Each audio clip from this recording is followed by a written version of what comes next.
Kërkoi lekët e saj të dhëna borxh dhe sot rrezikon të dënohet me 2 vjet burg për akuzën e kanosjes. Ka qenë kjo fabula e një historie të rrallë që përfundon të shqyrtohet në sallën e gjykatës së krimeve të rënda. Akuza që përfaqësohet në këtë proces nga një prokuror i krimeve të rënda i ka kërkuar gjykatës dënimin e një nëne 30 vjeçare me 2 vjet burg, pasi nga përgjimet e telefonatave të saj me ish të dashurin, provohet se ajo ka kanosur me jetë dhe shantazhuar atë. Pasi ka dëgjuar akuzën dhe vitet të dënimit që prokuroria ka kërkuar, e Pandeura në një intervistë për televizionin Klan ka deklaruar se e ka kërcënuar ish të dashurin, por qëllimi i saj ka qenë marrja e 2 milion lekëve të vjetra të dhëna borxh.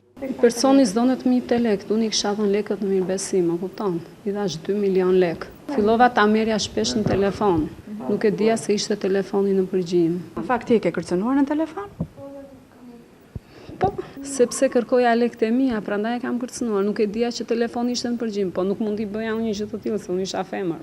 Çfarë do t'i kërkoje ti drejtësisë në këtë kushte ku je? Ti pretendon pafajësinë, mendon që lekët e tua i ka marrë dikush tjetër dhe i gëzon dikush tjetër, ndërkohë që je në rrezik për të dënuar. Do t'i kërkoja që të më japi vetëm liri, se unë lekë nuk i marr dot më. Kështu që. A ja vlejti gjithë kjo? Tani ja vlejti. Si ja vlejti, sapo ja vlenda. Nuk dihet nëse gjykata do ta marrë në konsiderat alibinë të Pandeurës. Janë disa përgjime në të cilat është vënë numri i Pandeurës bashkë me personin i cili pretendon që është i dëmtuar.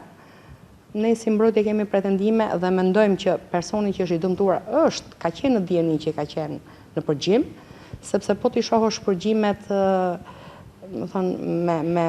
me kujdes, del qartë që ai insiston që duke pyetur këtë që a të kam unë lek borxh ty. Ka qenë provokuar. Ka qenë, domethënë, përgjimi nga fillimi deri në fund ka qenë i provokuar, duke e futur në kurth Pandeurën. Prokuroria punon me 2 standarde.